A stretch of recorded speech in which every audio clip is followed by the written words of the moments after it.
आपल्याला पुन्हा एकदा आपल्या पक्षाला राष्ट्रीय पक्षाचा दर्जा मिळवून द्यायचा आहे। आपल्याला माहिती आहे की ग्रामीण भागामध्ये आपली पाळंमुळं घट्ट आहेत, पण शहरी भागातही आपल्याला जनतेचा विश्वास संपादन करायचा आहे। तिथंसुद्धा आपल्याला आपला पक्ष वाढवायचा आहे। पक्षातल्या तरुण कार्यकर्त्यांना संधी देऊन त्यांच्या पाठीशी बळ उभं करण्याचं काम आपल्या सगळ्यांना करायचं आहे।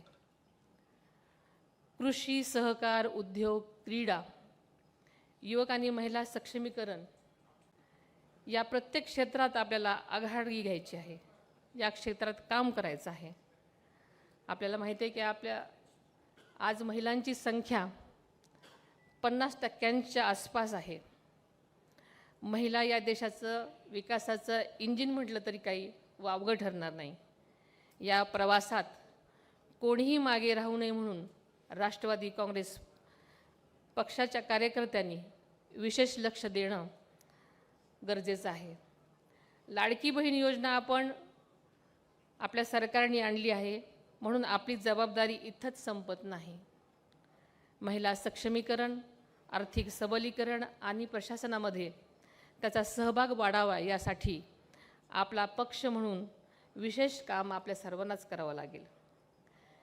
शेतकरी हा आपला महत्त्वाचा घटक आहे। शेती अधिक किफायतशीर आणि फायदेशीर कशी होईल यासाठी आदरणीय दादांनी AI म्हणजे आर्टिफिशियल इंटेलिजन्स तंत्रज्ञानावर सातत्यानं भर दिलेला आपल्या सगळ्यांना माहिती आहे। शेतकऱ्यांचं जीवनमान उंचावं, त्यांना तंत्रज्ञानाची जोड द्यावी आणि जोडधंदे वाढीस लागावे यासाठी दादांनी नेहमीच विशेष प्रयत्न केलेले आहेत। आदरणीय दादांच्या जाण्यानं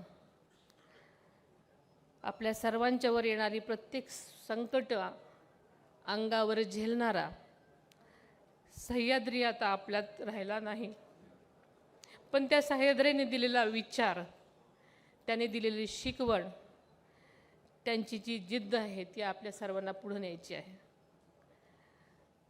राष्ट्रवादी काँग्रेस पक्षाच्या राष्ट्रीय अध्यक्षपदाची सूत्र स्वीकारत असताना आज माझ्यासमोर स्वराज्य जननी जिजाऊ माता, पुण्यश्लोक राजमाता अहिल्यादेवी, क्रांतिज्योती सावित्रीबाई आणि महाराणी ताराराणी, तसंच माझ्या आजे सासूबाई श्रीमती शारदाबाई पवार यांचा वैचारिक वारसा माझ्यासोबत आहे, आदर्श माझ्यासोबत आहे।